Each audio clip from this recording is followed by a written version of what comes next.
From the weather team you can trust, here's Chief Meteorologist Eric Sneidel. I don't know about you, but my AC unit is cranking tonight. It's not that it's been that hot. We've been a lot hotter throughout the course of our summer, but this humidity, that's really where our issue is going to be over these next couple of days. 73 your current temperature. Our dew point continues to climb, now at the 70-degree mark, and it's probably still got a little bit more room to run. We'll do low 70s over the next few days. You'll notice it into the afternoons too, areas that avoid most of the rainfall, and there will be spots for these next few days that don't get a drop of rain. Heat index numbers are not going to have that difficult of a time climbing into the 90s. Now let's talk dew point numbers here. This map paints the dew points and they're color coded in yellow. You're talking a dew point of at least 70 degrees, and that's what you've got into tomorrow. Could be worse, by the way. Folks on the East Coast, including New York City, we're talking 75, 76, 77 degree dew point air. That is rough stuff. So we'll take this, but we're going to have to keep on taking it as we go into the weekend, at least through Saturday.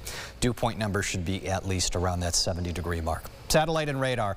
We still have a couple of downpours out there. We're at a point of our night right now. I know there's not going to be severe weather. I'm not concerned about that, but there's just enough leftover instability for a few claps of thunder that might inconveniently wake you up. That's the play. That's the only thing that we're following tonight. That's already now pulling east of Wayne County. That's probably the best opportunity in the short term, but we've got another cell starting to show up on the northwest side of Geneseo. Not strong enough to produce any lightning or thunder, but again, I can't completely rule it out, and I don't want to disturb your slumber, but if you hear something, that's presumably what it's going to be.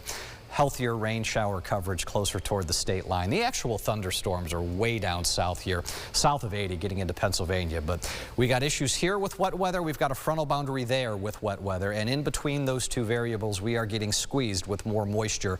General southerly flow aloft throughout the entirety of the atmospheric column keeps a lot of that humidity in the air. So that means tomorrow's going to be a rinse and repeat of today. Probably partially sunny in the morning. We crank up into the 80s into the afternoon. There is your hit and miss downpours. Remember that. It will serve you well into Friday. It's going to be identical. Back into the 80s again. Hit and miss downpours. My opinion Friday is this is probably the highest rain chance, and it doesn't look like this with future view, but I think it's too conservative at this point. Radar will be a bit more filled in into the afternoon on Friday, and we'll do it one more time on Saturday before, hopefully, fingers crossed, we get a Sunday break out of this. Additional rainfall totals. This map is kind of disingenuous. The models don't know exactly where the storms are going to be, but think feast or famine. There will be spots, kind of like cast style today, that get a quick inch or two, and you don't even bat an eyelash with that. Sunday's rain chance drops to 20%. That is going to be your best day in the short term. If you don't love the humidity, I have a treat for you. Give it about a week's time. It's gone, and I think it takes a lot of the heat with it too, back to below average temperatures from there.